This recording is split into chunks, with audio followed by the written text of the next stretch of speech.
All right, I'll do the fast food. All right, saute is a very nice technique.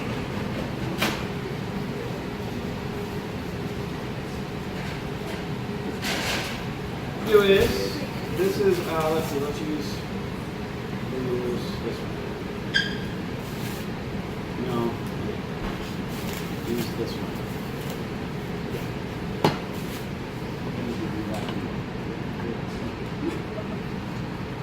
Okay.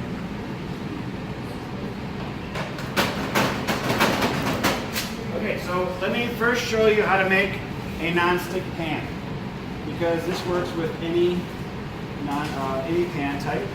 First thing you want to do is heat up your pan over medium-high heat. You want to leave it on there for about 3 to 4 minutes. So let that heat up, and metal is made, has pores in it, and when you heat up the metal, what happens? The pores expand, right? And then so you want to do that first. Then you want to add some oil in there. So let me wash my hands real quick and I'll show you. We have a really hot pan. I have some canola oil here. I'm just going to put a little bit of oil in there. And I'm going to wait for something called the shimmer stage. And so that is really important. It's almost going to smoke a little bit like that, but it's not, the oil is not going to be smoking. Okay? So you'll see these like little ripple lines in there when it's ready.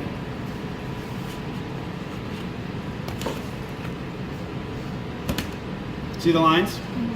Okay, so now we're at shimmer. We have a little bit, so I'm going to turn it down a little bit. So that's shimmer stage. You don't want the oil smoking, but you want it hot.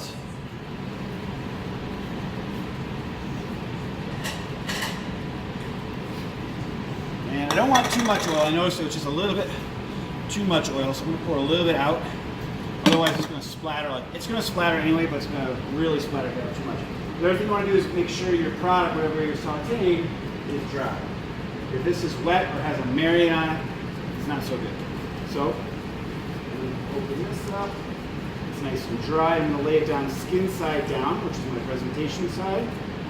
And you'll see that this is no longer it's not sticking. You see that? So I can leave it in there and it will actually slide around, okay? So now we're going to put it back up to 6 or 7. Really high heat in the beginning. And notice what I'm not doing. I'm not touching it. Let it cook. It's probably going to be the hardest thing to do in the beginning. Don't do anything. Let it do its job. Right now, all that heat is coagulating the proteins. It's creating a Maillard reaction underneath. It's changing the aromas that you can smell now, right? And the color of the product. So that's really important.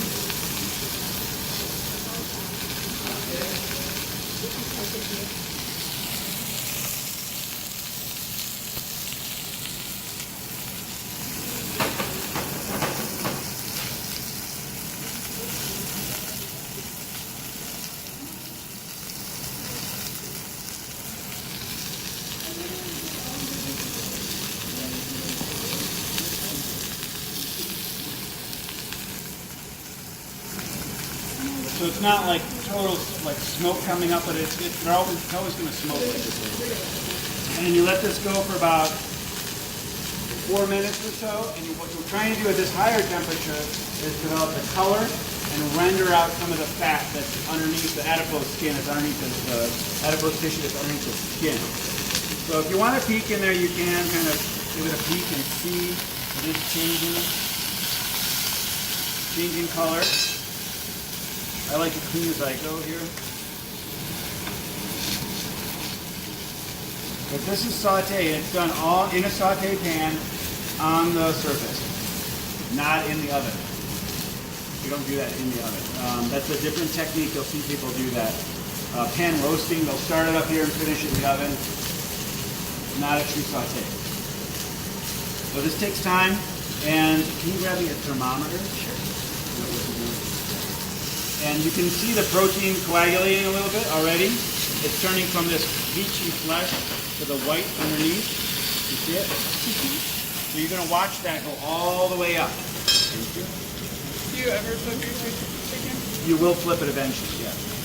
But you want to start off on higher heat, like 7, 8.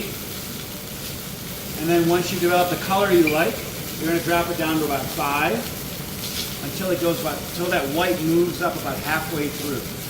Once you see that, you're going to go back up to 7 or 8 to push more energy in the pan. And then you're going to flip it because you're going to then seal the other side. You want to get nice color on that. Then you're going to lower the heat, and then you're going to cook it until what temperature? 155. That's right, 157. There you go. Now, you hit on a good point though, right? 165 is the recommended internal cooking temperature for poultry. Right, 165 for 15 seconds. But it's still cooked after. But it is, as you take it off, it's going to continue to cook a couple degrees. So you don't want to pull it off at 165 because it'll probably go up to 168, 170. And then it's like eating like tuna out of a can that's so hard. It's not very flavorful. So a piece like this probably gets about 3-4 degrees, and you want to rest it for about 5 minutes. A big steamship round from a beef, that's probably going to have like 20 degrees carryover cooking, and it'll continue to. You'll have to rest it for about 30 minutes. Do you temper your food at home, or do you just eyeball? Yeah. Yeah. Not anymore. Even when I was a grill cook for 3 years, and we had a little thing in our sleeve. It was a thin metal rod, and you would just stick it in the meat, pull it out, put it on your upper lip, and you could tell just by the temperature what temperature you're at. And then you sanitize it and put it down. You just touch it to your upper lip because it's really sensitive up there. So you temp it, mid rare, sanitize it. That sounds awful. That's the traditional way of doing it. But it just sounds like my blisters. Yeah, did you get blisters? No, it's not that hot. I mean, what's medium rare is what, 130? So here you can see it's going to develop some color now. See how pretty that is? So, I'm going to keep going. I like the color. I'm going to go a little bit more though. Why don't we just, do we need a mop? Maybe spot mop? Spot mop? Spot mop. And then table for like down like 10 minutes. We're only going to have like probably 20 minutes. So what I'm going to do now is I'm going to lower the heat down to like 5, and we're going to let it go for like 5 minutes. So we'll take a break here, and why don't we